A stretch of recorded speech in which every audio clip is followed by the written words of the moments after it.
Né? Para eu dar uma introdução, fazer uma introdução. Bom dia, então hoje vamos começar com a nossa aula de Sociologia. Vamos fazer a leitura de um texto. Eu mandei o texto ontem à noite, porque eu não consegui mandar antes, e a Lilian aprovou o bilhete só hoje de manhã. Não sei se vocês conseguiram acessar pelo binóculo ou pelo Schools. Pelo binóculo tá mais fácil, porque eu mandei só o link da reportagem que a gente vai ler. Vocês conseguiram abrir? Vocês conseguiram receber o bilhete, aliás? Peraí, vou ter que bilhete. Eu recebi, eu só não tinha aberto ainda ele. Não? Então vamos fazer assim, ó. Eu vou mandar aqui no nosso chat só o link e aí vocês já abrem. Fica mais tranquilo. Eu acho que fica mais fácil do que ir lá no binóculo, do que... Eu mandei agora. Do que abrir o binóculo ou o Schools, porque no Schools eu colei o texto inteiro de sociologia que a gente vai ler, tá? E aí, primeiro eu preciso dar uma explicadinha por que a gente vai ler esse texto, tá? Então, primeira coisa, tá? Eu sei... Ai, deixa eu me endireitar aqui, que eu tô meio torta já. Eu sei que o nosso projeto de sociologia, começamos lá no ano normal, ano tranquilo, né? Com boas perspectivas, entre outras coisas. O projeto tinha como tema o livro Colcha de Retalhos. E aí nós trabalhamos a questão, começamos, né? Começamos a trabalhar a questão das relações familiares, das lembranças, de temas ligados à nossa vida pessoal, familiar, com os amigos, daquilo que a gente gosta de fazer. Só que aí veio o período de isolamento social e muitas coisas mudaram. Então, eu e a Lilian, a gente começou a repensar o tema do projeto, tá? E direcionar para uma temática um pouco mais específica, tá? Qual foi a minha ideia inicial, tá? Como eu sei que esse período está sendo um período bem complicado para todo mundo, né? Principalmente para os adolescentes, para os alunos, os mais novos, né? Então eu pensei em trabalhar as competências socioemocionais, que foram aqueles exercícios que eu passei para vocês. Eu acho que eu só passei 2 exercícios de sociologia esse bimestre, né? O primeiro que falava sobre autoconhecimento, e o segundo que eu falava sobre 3 habilidades socioemocionais. Vocês estão lembrados? Sim ou não? Qual foi a pergunta? Não. Pode repetir? Ó, vamos lá, é só uma recapitulação, tá? A Pro mandou, depois que a gente começou a fazer aula à distância, 2 atividades de sociologia. A primeira falava sobre o autoconhecimento e fazia algumas questões, fazia algumas perguntas ali. Deixa eu ver se eu lembro se é isso mesmo. Eu gosto quando, eu me animo quando, e aí vocês tinham que completar a sentença, lembram dessa atividade? Foi a primeira, Era uma que dizia qual poder a gente queria ter, coisa assim? Eu lembro. Eu lembro. Também lembro. Missão dos superpoderes. E aí a segunda atividade, a Pro mandou já no segundo bimestre, falando sobre 3 competências socioemocionais. Se eu não me engano, era foco, responsabilidade e entusiasmo. Estão lembradas dessa atividade? Não. Não. Então quer dizer que vocês não me entregaram? Eu acho que devo ter entregado. Entrega, eu devo ter entregado, eu só não lembro da atividade. Eu não lembro. Eu também não lembro quem entregou, quem não entregou, mas tudo bem, a nota já foi fechada, a gente vai rever. Não tem problema, tá? Não lembro nem o que eu comi ontem. Imagina lembrar de uma atividade que eu fiz há 4 meses atrás. Não foi há 4 meses atrás, mas, porém, entretanto, por isso que eu tô aqui, para relembrar vocês, ok? Nesse momento, a gente não vai fazer revisão exatamente dessa matéria, tá? Então, a gente vai fazer a leitura, e a leitura desse texto que eu enviei o link. Todo mundo conseguiu abrir aí o link? Conseguiram? Sim. Sim? Ok? Então, Sim. assim como a gente fazia na sala de aula, eu vou ler uma parte E aí eu vou pedindo para os voluntários, vocês sabem que eu adoro voluntários, tá? Então, se voluntariem, eu vou pedir para os presentes na aula lerem alguns trechos e vou fazer algumas perguntas e a gente vai comentando o texto, tá? Ai, Pro, a gente vai ler o texto inteiro nessa aula? Calma, respira, né? Vamos lá, devagarzinho a gente vai lendo, né? Por isso que também eu não me preocupei em mandar com muita antecedência, porque a gente sempre faz isso na aula de sociologia, a gente vai trabalhando, vai conversando e lendo o texto e discutindo, tá bom? Então, vamos começar. Eu vou ler a introdução, tá? É um texto da Unicef que fala sobre a saúde emocional dos adolescentes no período do coronavírus, tá? Então, e tem a ver com o nosso foco lá nas competências socioemocionais e do uso da inteligência emocional, tá? Então, a manchete diz o seguinte: acompanhem a leitura comigo, tá? Como adolescentes podem proteger sua saúde mental durante o surto de coronavírus? Estratégias para adolescentes que enfrentam uma nova e temporária realidade. Essa matéria foi escrita foi publicada em 27 de março, tá? Então foi bem no comecinho do isolamento social. Deixa eu só ver uma coisinha. Ah, tá certo. Tá, voltando. Ok, vamos lá então.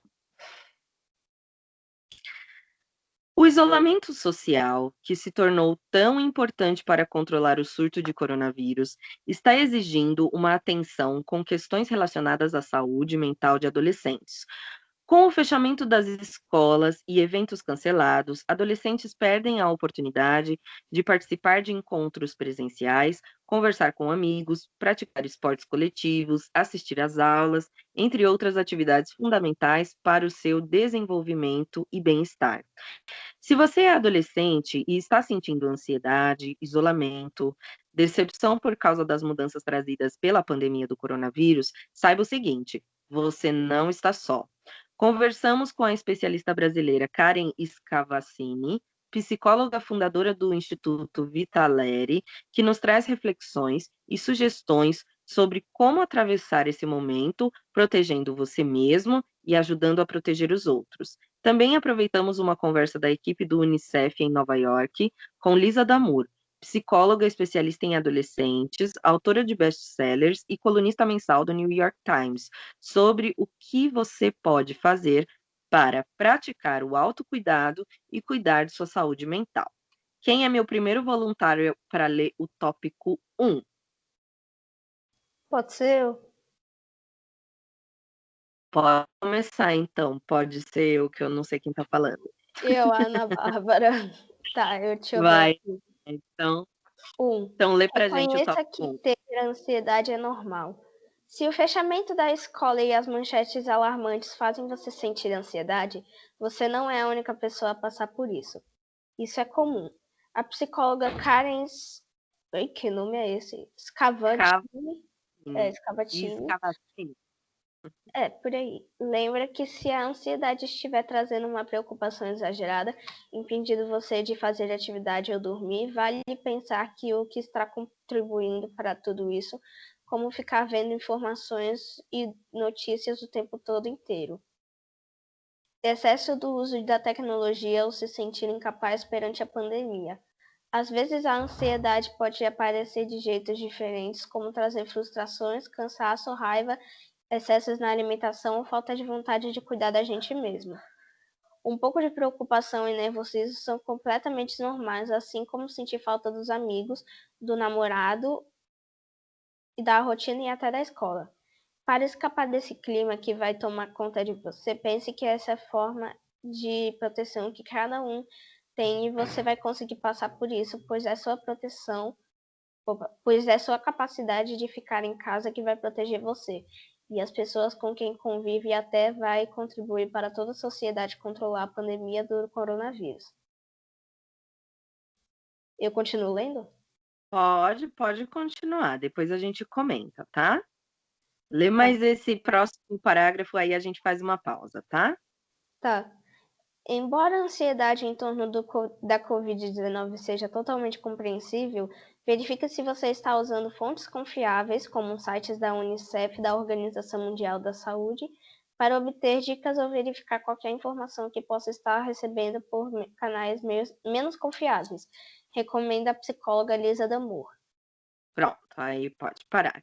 Ana, muito obrigada, viu, pela leitura. Nada. Então vamos lá, ó. Vamos pensar primeiro nessa questão aí que está sendo dita sobre a ansiedade, tá?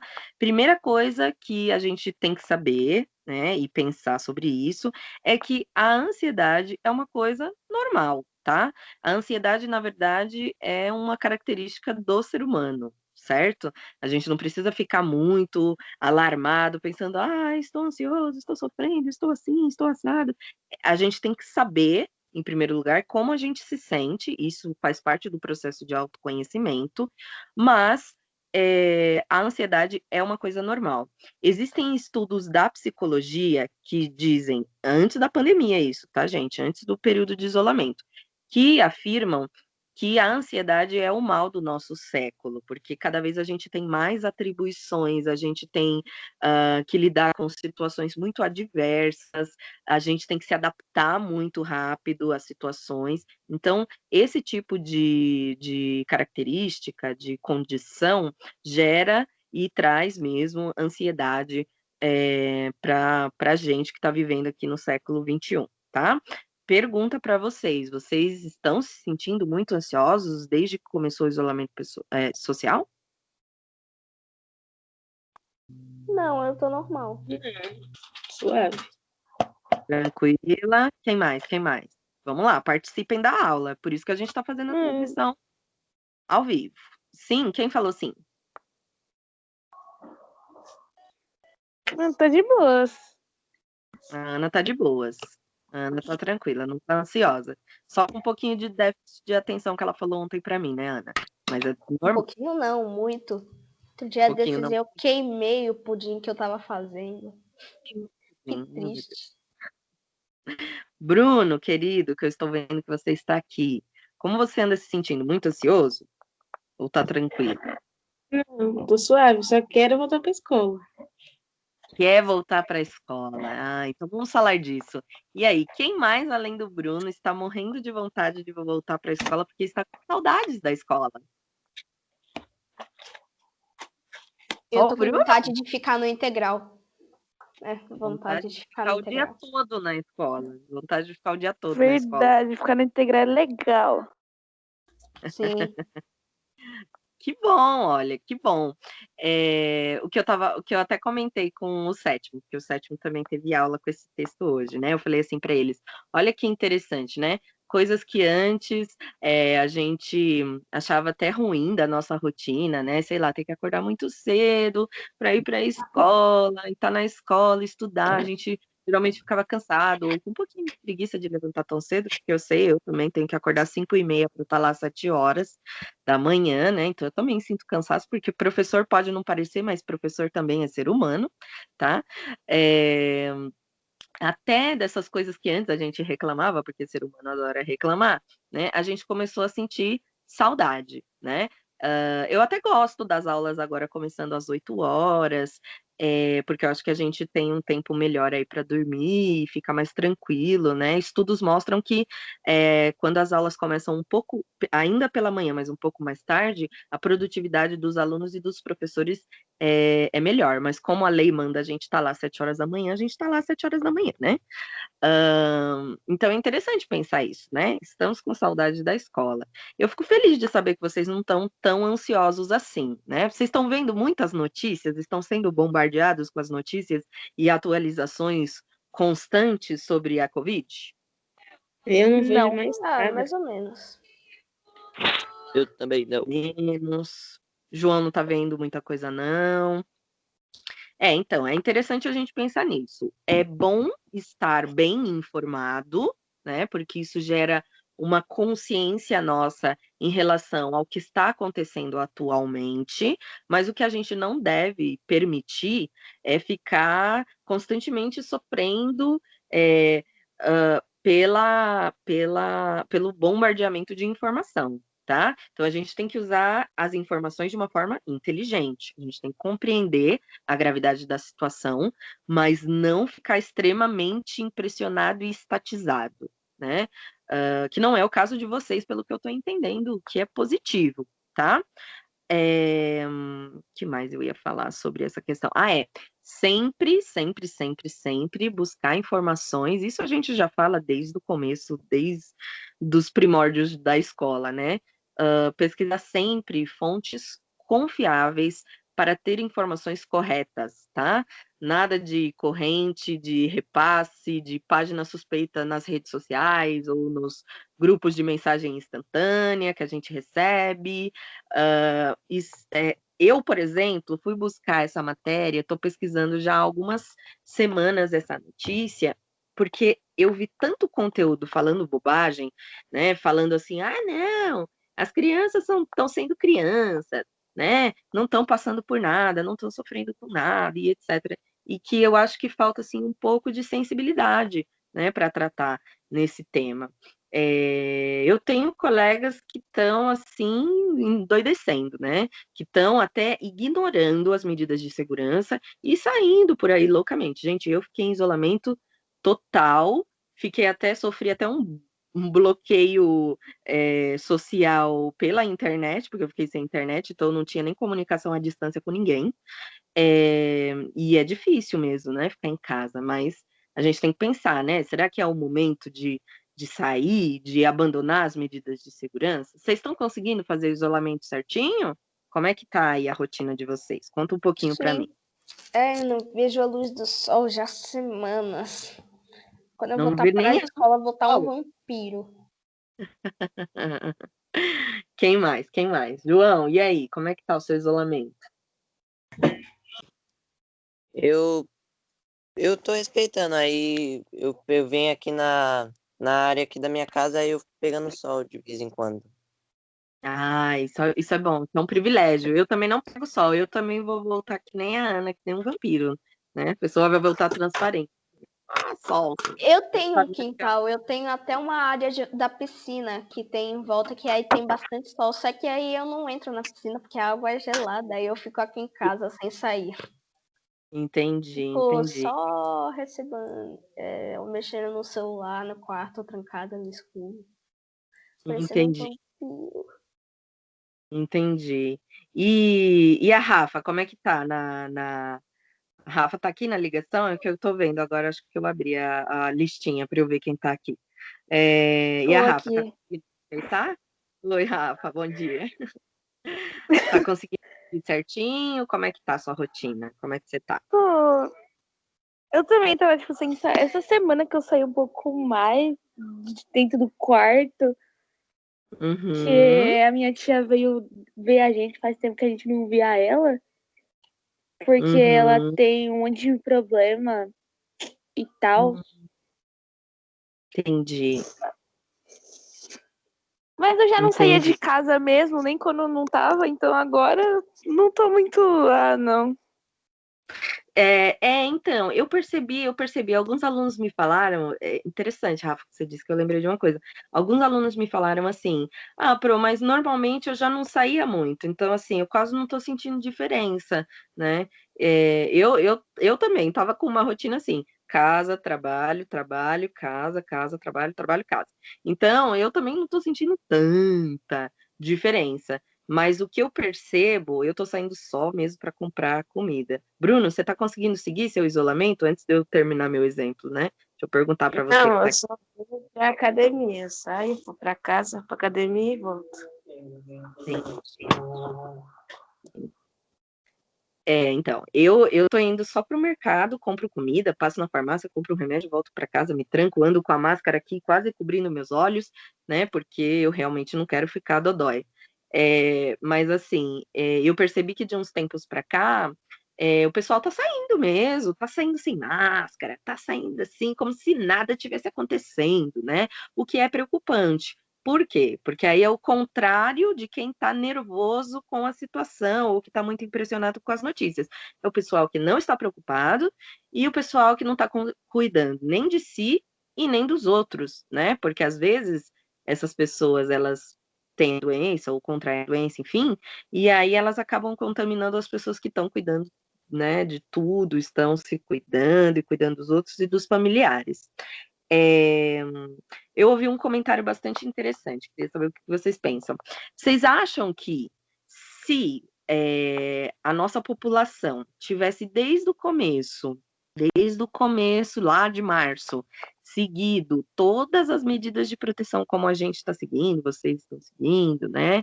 Imagino que a família de vocês também. Será que a gente ainda ia estar em quarentena agora, em setembro? O que vocês acham? Eu acho que a gente acho estaria ainda de quarentena. Você acha que mesmo assim? talvez. Talvez. Por quê? Eu acho que não estaria tão rígida entre as como tá, mas acho que ainda estaria, assim. É, Tá, alguém mais quer falar mais alguma coisa sobre a pergunta que eu fiz? Não? Então tá. Então eu vou começar a concluir que daqui a pouco nossa aula já vai acabar, tá? Essa pergunta foi assim, para a gente pensar. Talvez se a população, né, brasileira tivesse, e mundial também, em outros países, nos Estados Unidos também, né, que estão aí liderando os índices de contágio e etc. Talvez se a gente tivesse mais consciência de grupo, se a gente tivesse mais responsabilidade, se a gente tivesse uma ideia mais concreta do que é viver nesse grupo, nessa coletividade, na sociedade, e como as ações individuais têm um impacto nas outras pessoas e na sociedade, talvez, nesse período em setembro, né, a gente já está 6 meses de quarentena, talvez a gente já pudesse ter voltado para a escola, por exemplo, né? Não encerrado totalmente a quarentena, lógico, porque a gente precisa de uma segurança, já que a gente ainda não tem vacina, mas que talvez a gente teria uma flexibilização um pouco com um pouco de segurança, né? Talvez os casos de contágio teriam sido bem menores e, consequentemente, o número de mortes seria bem menor, tá? Então, para concluir a aula, tá? Essa gravação eu não vou interromper entre história e sociologia, tá? Então, eu só vou continuar. Eu vou ler o finalzinho do texto. Ou a Ana já leu tudo? Faltou o final, né? Faltou os últimos parágrafos. Foi isso? Acho que sim. Acho que faltam uns 2 parágrafos. Isso. Então vamos lá. A gente vai ler só os 2 parágrafos e aí a gente encerra e vai para a história, tá? Então, se você está preocupado com os sintomas da doença, é importante falar com sua família sobre isso. Lembre-se de que as doenças causadas pela infecção do coronavírus geralmente são leves, especialmente para crianças e adultos jovens, diz Damor. Também é importante lembrar que muitos dos sintomas da Covid-19 podem ser tratados. Ela recomenda que você conte a seus pais ou a uma pessoa adulta de confiança se você não estiver se sentindo bem ou se estiver preocupado com o vírus, para que possam ajudar. E lembre-se, há muitas coisas eficazes que podemos fazer para nos manter e manter as outras pessoas seguras e para ter um melhor controle de nossa situação. Como vocês sabem, lavar as mãos com frequência, não tocar o rosto e nos distanciar socialmente. Eu não gosto muito desse termo, eu prefiro distância física, mas não tem problema, porque distanciamento social é uma outra coisa, mas enfim, depois eu explico para vocês. E, claro, usar máscara o tempo todo, álcool gel na bolsinha, quando sai, quando volta, quando entra, quando chega, né? Então é ter um cuidado para cuidar de si mesmo, para ter responsabilidade de cuidar de si mesmo, cuidar da nossa família e também cuidar dos outros, mesmo aqueles desconhecidos, ok? Gostaram da aula de sociologia? Sim. Não. Sim, não, talvez. Sim. Pode ser sincero, tá, gente? Vocês sabem que comigo não tem problema. Então, assim, semana que vem a gente vai ler o mesmo texto, tá? Ele tá lá no Schools, ele tá no binóculo que eu enviei. Vocês podem fazer a leitura até o final se vocês desejarem. Provavelmente esse e mais um texto vão ser a base para a atividade contínua que a gente vai fazer de sociologia, tá? Então, agora encerrou a aula de sociologia. Alguém tem alguma dúvida? Quer fazer algum comentário? Por enquanto, não. Por enquanto Tá, não.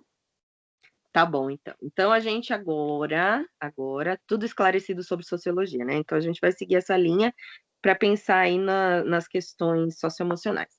Agora, nós iremos voltar para a nossa temática de história. Então, vou pedir para vocês pegarem o livro, abrir o livro na página 187, tá? Onde a gente vai falar sobre a unificação da Itália e da Alemanha. Talvez não dê tempo de falar É das de duas. qual dos livros? O 1 ou o 2? Quer dizer, o 2 ou o 3? Capítulo 6. Provavelmente é o livro 3, Ana, porque a gente já está no terceiro bimestre. Ah, tá. 3, né? Tô Professora, certo? você tá com a câmera ligada? Oi? Que página, Você tá com a professora? câmera ligada? A minha câmera está ligada. Vocês não estão me vendo? Eu estou. Eu não. Eu tô. Eu Sai, Ah, entra. Rafa, é você que não está me vendo? É, Sai e entra, Rafa, que desbuga. Dá uma olhadinha aí se tá desligado alguma coisa. Ela saiu, então. Ela já saiu.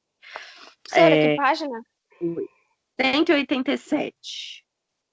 Unificações italiana e alemã. Acharam aí? Posso começar? Peraí que estou procurando. Ah, tá bom. Vai procurando aí, tá? Eu vou começar fazendo a leitura. Peraí, deixa eu só me arrumar aqui. Hoje eu tô meio torta. Eu vou começar fazendo a leitura do capítulo mesmo, tá? Só para a gente ter uma ideia da conjuntura geral da Europa. Então, ontem a gente falou da questão napoleônica. Eu sei que foi uma aula bem pesada, porque é muito conteúdo. Falou da questão das revoluções, daquela tentativa de resgatar os valores tradicionais lá daquela política absolutista, daquela política de privilégio para a nobreza, num período em que já haviam ideias libertárias, ideias burguesas, como o iluminismo, por exemplo, tá? Então, vamos pensar nessa conjuntura e o que estava acontecendo nesse período antes da unificação. O que significa a unificação? Tá? É a formação do Estado, tá? Então, o território da Itália era dividido em vários territórios com líderes políticos diferentes, né? Havia até um território lá que eram os estados da Igreja Católica, tá? Então a Itália vai ser unificada como um país com um único líder, assim como a Alemanha também, tá? Conjuntura interna da Europa. Antes de falar sobre as unificações, é importante compreendermos qual era a situação da Europa no século XIX e como esse cenário contribuiu para que tais processos ocorressem. Ao estudar, o livro acho que está com um errinho de digitação. Ao estudar a expansão napoleônica, vimos que, com o avanço do exército francês, as ideias iluministas e liberais se disseminavam por toda a Europa, e esse ideário, aos poucos, modificava a maneira de as pessoas pensarem, se comportarem e se relacionarem, que foi aquela ideia do Código Napoleônico que estava sendo divulgado. Vimos também que os princípios que motivaram a Revolução Francesa foram um poderoso combustível para modificar a participação e as relações políticas, impulsionando as mobilizações populares e os sentimentos nacionalistas. Os gritos de Viva a Nação, ouvidos pela primeira vez em 1789, inflamavam os ânimos por toda a Europa. Então, as pessoas começaram a ter ideias nacionalistas, ou seja, eu vou defender minha pátria, a minha pátria tem determinadas características culturais e históricas, nosso povo tem uma origem assim, então é preciso protegê-lo e lutar, né? Pela participação política, pela participação econômica, para trazer mudanças e progressos para o meu país. Essas são ideias nacionalistas, por exemplo. O ano de 1848, especialmente na França, representou o ápice da oposição ao antigo regime. A disseminação dos princípios liberais e a defesa de uma maior participação da população como um todo, e não apenas da alta burguesia, no processo político. Logo, porém, todo esse furor revolucionário foi sufocado quando Luiz Napoleão, sobrinho de Bonaparte, depois de eleito, propôs um plebiscito aprovado pela população, que tornou Napoleão III imperador do Segundo Império.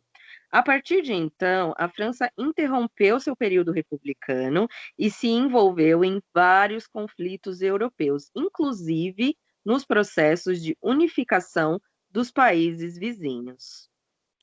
Os movimentos revolucionários de 1848, impulsionados pelos franceses, tiveram grande importância, pois foram os primeiros a expressar os sentimentos nacionalistas de diversas regiões europeias, ainda divididas em impérios e reinos, onde o povo exigia o direito de liberdade e de definir seus próprios rumos. Esses movimentos já lançavam as bases da unificação da Itália e da Alemanha, que estudaremos a seguir. Então, essas ideias nacionalistas, essa ideia de participação popular, né? Hoje, por exemplo, no Brasil, a nossa participação política e popular, ela é quase que restrita a participar das eleições, né? Para a maioria da população, participar principalmente das eleições, indo lá votar em determinado candidato, né?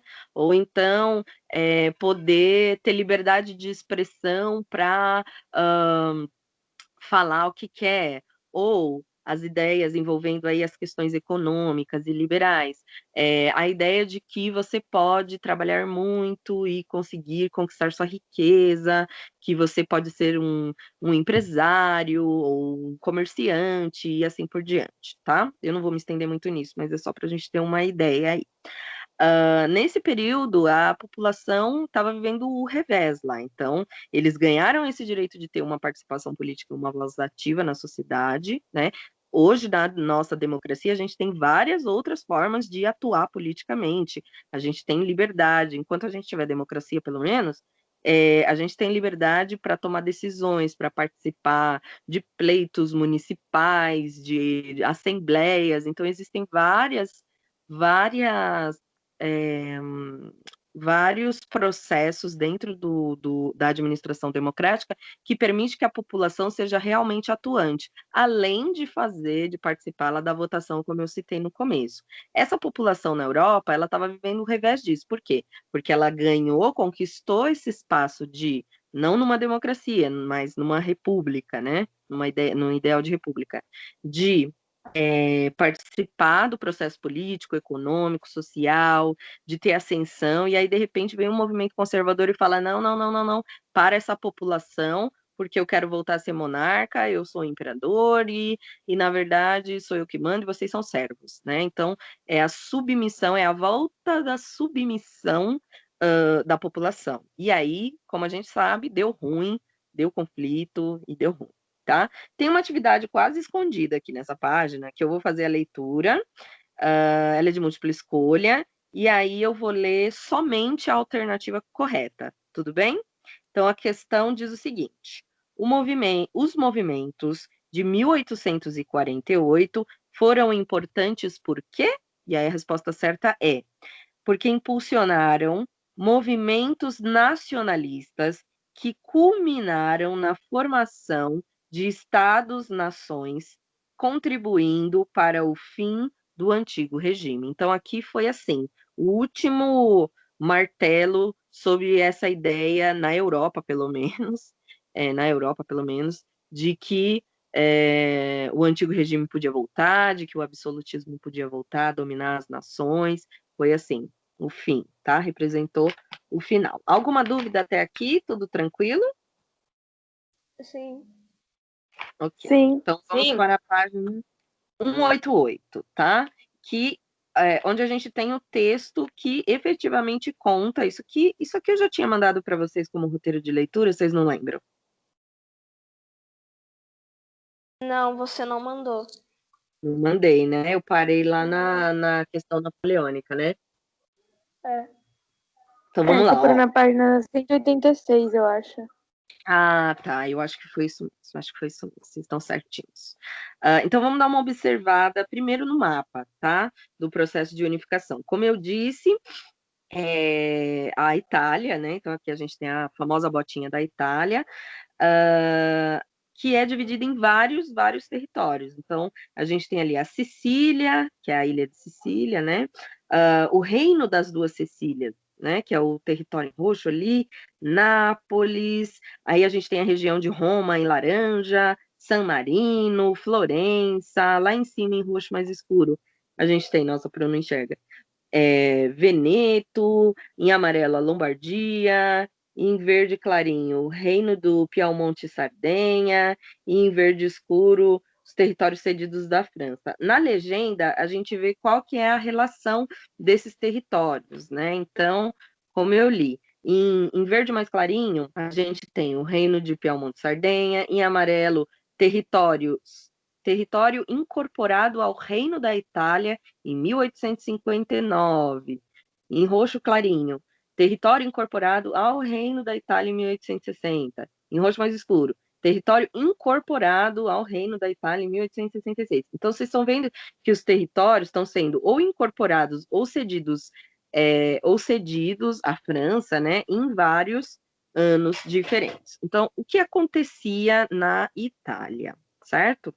Anteriormente, dominada por Napoleão, a região foi dividida em vários estados durante o Congresso de Viena. Então, quem definiu essa divisão da Itália foi o Congresso Conservador de Viena, muitos dos quais acabaram entregues ao domínio estrangeiro. Com isso, em torno da ideia da luta contra um inimigo comum, os ideais liberais e nacionalistas foram ganhando força e deram início a movimentos que defendiam a união nacional italiana. Então, os povos que viviam nessa região, que já tinham conhecimento sobre essas ideias nacionalistas, liberais e etc., começaram a falar e pensar e disseminar esse tipo de ideia. Olha, temos que defender o nosso território, esse território é do povo italiano, o povo italiano tem determinadas características e a gente não pode aceitar os nossos territórios sendo comandados ou cedidos para nações estrangeiras, tá?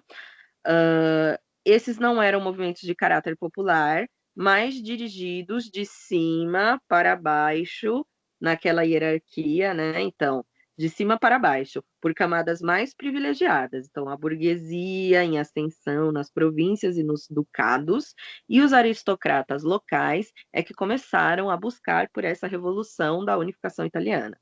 Nesse processo, o reino de Piemonte e Sardenha se destacou.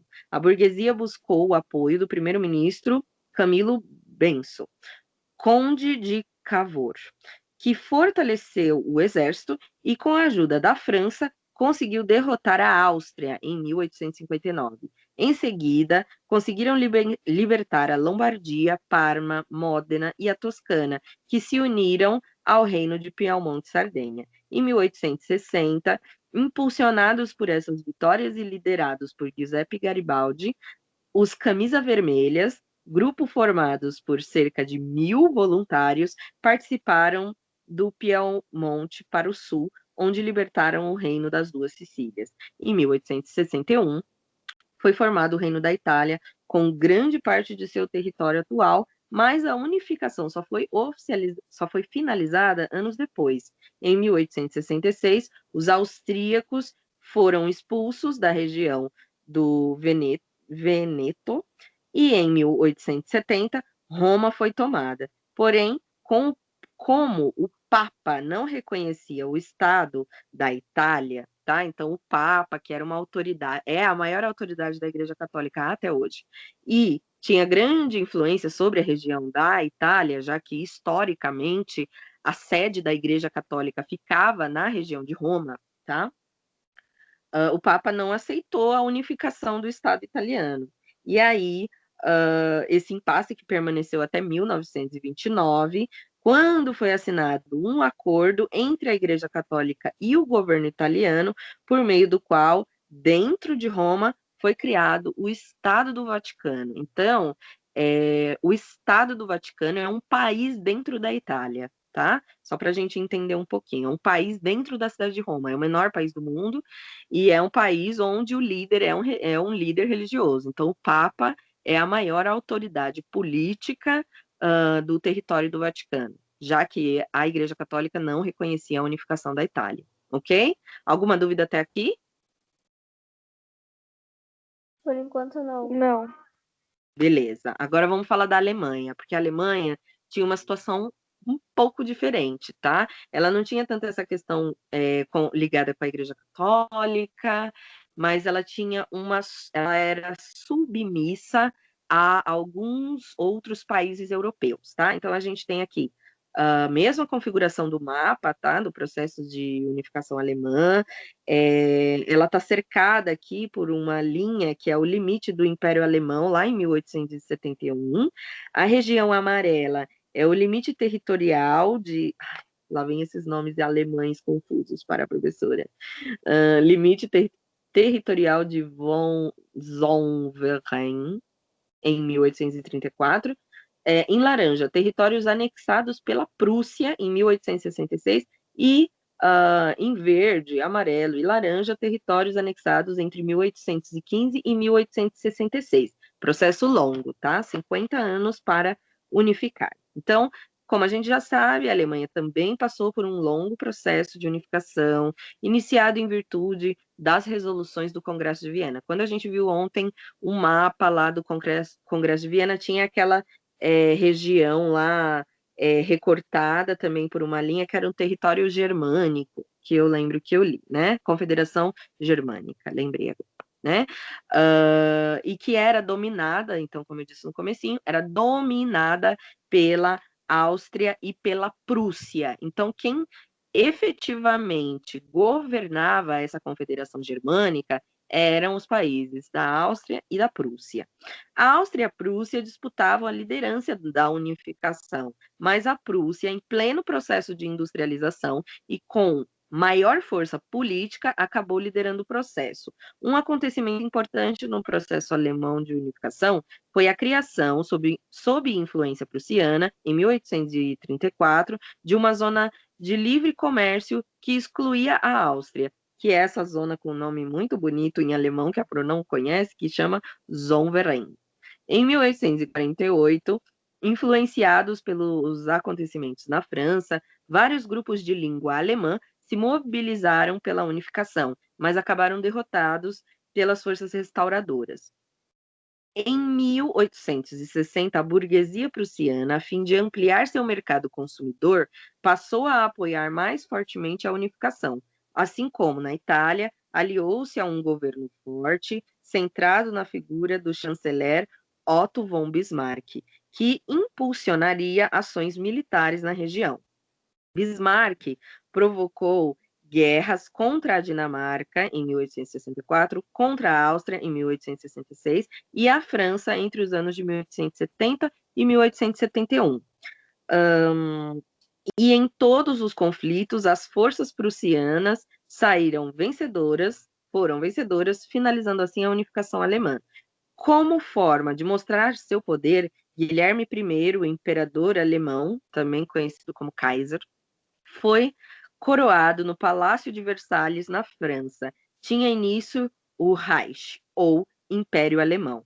A partir da unificação, a Alemanha fortaleceu suas indústrias e desenvolveu sua economia de maneira muito, mas muito, muito, muito rápida, tornando-se uma ameaça à poderosa Inglaterra. Então, por que eu estou falando assim? Se industrializou muito rápido, porque nesse período o Brasil não tinha quase indústria, tá? E o Brasil já tinha conseguido unificação e independência, né? Mas o Brasil não tinha indústria, né? Então, o processo de industrialização alemão foi, assim, uma coisa surpreendente. E isso fortaleceu o país economicamente, tá? Então, é interessante a gente pensar nessas questões, primeiro, nacionalistas, porque no próximo ano, no 9º ano, a gente vai estudar os movimentos nacionalistas formados tanto na Alemanha como na Itália e que deram origem a um governo muito cruel, eu diria até que maligno,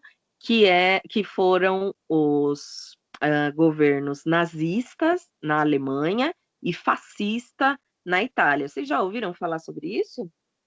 Que provocou a Segunda Guerra Mundial, inclusive. Já ouviram falar sobre a Segunda Guerra Mundial? Alguma coisa? Já ouvi Já falar. em geografia. Já.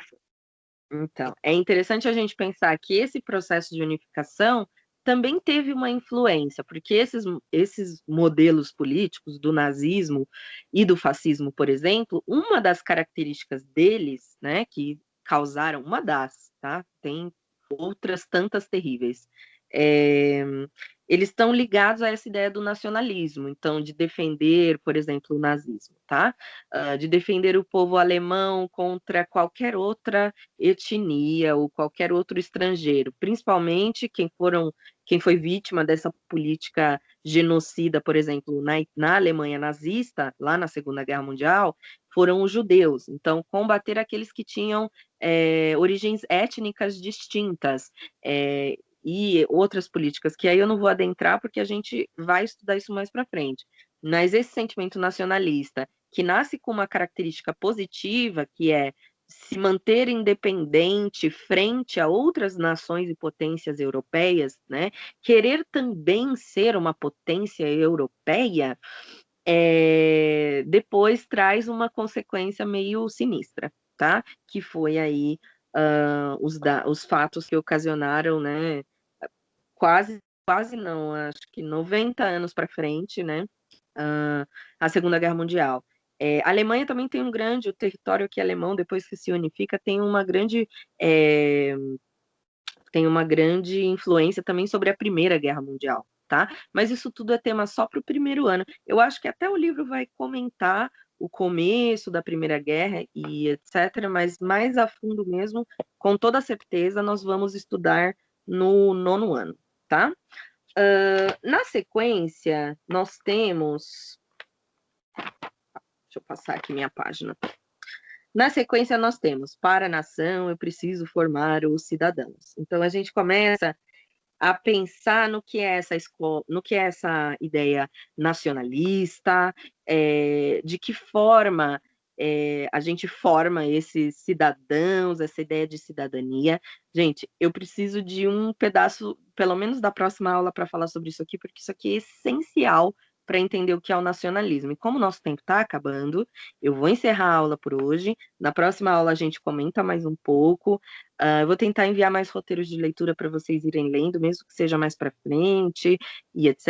E vou tentar enviar a atividade contínua o quanto antes, tá bom? Alguém tem alguma dúvida, algum comentário, alguma sugestão? Você ficaria muito brava se eu dissesse que a falta de atenção bateu e eu não consegui prestar atenção? Não, lógico que não, Ana, é normal. Eu sei que o conteúdo de história ele é mais denso.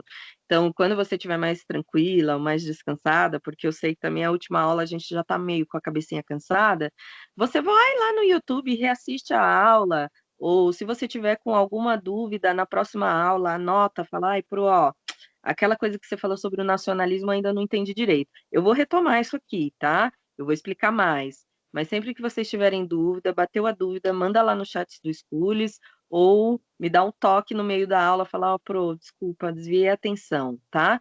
Mas se você tiver oportunidade, eu aconselho você a dar uma olhadinha de novo no vídeo. Se for uma questão específica, eu consigo explicar. É alguma coisa específica ou você perdeu o foco totalmente? Perdi o foco totalmente. Então vamos combinar assim, Ana. Você dá uma olhada no vídeo lá mais para frente, quando você estiver descansada. Amanhã a gente não vai ter aula, né, juntos. Então, sei lá, quando você tiver um tempinho, antes da próxima aula, dá uma revisadinha, dá uma lida, e aí a gente conversa, tá? Gente, eu vou ter que Tá. encerrar porque realmente eu tô no limite do tempo, tá bom? Gostei muito da aula, muito obrigada pela participação de vocês. Participem mais, tá bom? E fiquem à Tá. vontade para falar o que vocês tiverem vontade, ok? Ok. Então, tchau, Ok. tchau. Vou parar a gravação agora. Tchau, Bye, professora. bye. Até a próxima Tchau, semana. professora. Tchau, Tchau. tchau. Um beijo. Tchau, tchau, professora.